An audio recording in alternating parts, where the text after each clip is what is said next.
Bessorot Tovot, Shabbat Shalom, 27e jour du Homer. 27, toujours qu'on arrive à ce chiffre, on sait qu'en hébreu c'est Zar, pur. Et on essaye de travailler, je pense chacun de nous, surtout dans ce dernier Shabbat, de la rigueur du conte du Homer. On est dans le dernier Shabbat, lequel la dernière partie des 24 000 élèves de Rabbi Akiva sont décédés. Après, si Dieu veut, Shabbat prochain, déjà, ce sera après l'Ag BaOmer, après l'Aïloula de Rabbi Meir Baal Hanes. Mais ce Shabbat, chacun de nous doit apprendre comment purifier ses idées, comme faisait le Kohen Gadol dans la paracha. Ce sera la paracha qu'on lit dehors d'Israël, à Haremot Kedoshim. On apprend que le Kohen y rentrait pendant Kippour, vous savez, il devait avoir une pensée très pure. Ce sera la paracha qu'on lit en Israël cette semaine. La Torah, elle dit un Kohen Gadol qui rentrait Kippour dans le Kodesh HaKodashim, le Saint des Saints en français.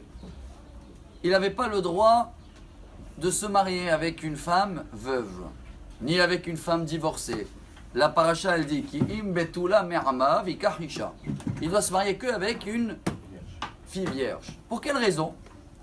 Le Sefer HaChinuch, qui commente toutes les mitzvot, dans la mitzvah 265, explique que la pensée de Kohen doit être pas seulement pure pendant Kippour, elle doit être même pure chaque moment, même quand il est avec sa femme, pour avoir eu des enfants qui sont purs, etc. Mais voilà la halakha du jour. Et c'est énorme.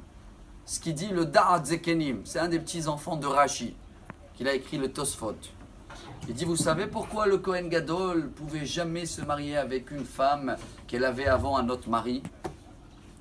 Parce que pendant qu'il est Kippour, il risque de penser, s'il veut se marier avec une femme et elle est mariée, tellement il est dans l'endroit le plus saint, qu'il risque d'avoir une pensée, une demande particulière. Et Hachem, cette femme-là, je vais marier avec elle, mais il y a un problème, elle a un mari.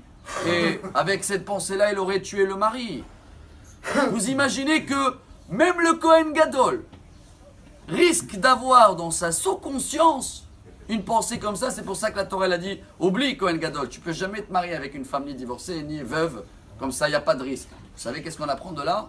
Nous sommes des égoïstes. On pense toujours à nous avant. Je termine avec la Gemara Yoma, page 53. Le Kohen pendant Kippour, c'est ça le message de cette paracha, en tous les cas pour moi, qu'on partage ensemble. Pendant Kippour, il faisait une prière tchik-tchak parce qu'il doit sortir. Parce que si sa tête, elle va une seconde ailleurs, c'est Ichlet. Il priait quoi? Hachem, quand les gens ils prient pour la pluie dans la route, un il veut la pluie, l'autre il est en plein route avec son chameau, il ne veut pas la pluie. Ne les écoute pas. Qu'est-ce qu'on apprend de là? Que chacun, quand il fait des prières, il fait passer souvent, ou toujours, ses intérêts avant tout. Ce Shabbat, venez, on fait un effort. Si on veut réparer la faute du Homer, si on veut terminer ce moment de rigueur, ce Shabbat, on pense à les autres avant nous. Que ce sera à la maison, que ce sera les maximes des pères, ce qu'on a dit. C'est possible, de quelle raison? Parce que les maximes des pères qu'on va tous lire ce Shabbat, 3e chapitre, c'est quoi? Tello Michelo à Kol Shelo. Venez, on pense ce Shabbat de donner avant de penser de prendre. Si on arrive à améliorer un petit peu notre Shabbat cette semaine, on va voir que Bezrat Hashem, on va avoir une semaine des miracles de Rabbi Meir Baal Hanes, de Rabbi Shimon Bar Yochai, et comme ça, Bezrat Hashem, on va arriver avec l'avenue de Mashiach. Shabbat Shalom. Amar Rabbi Elazar.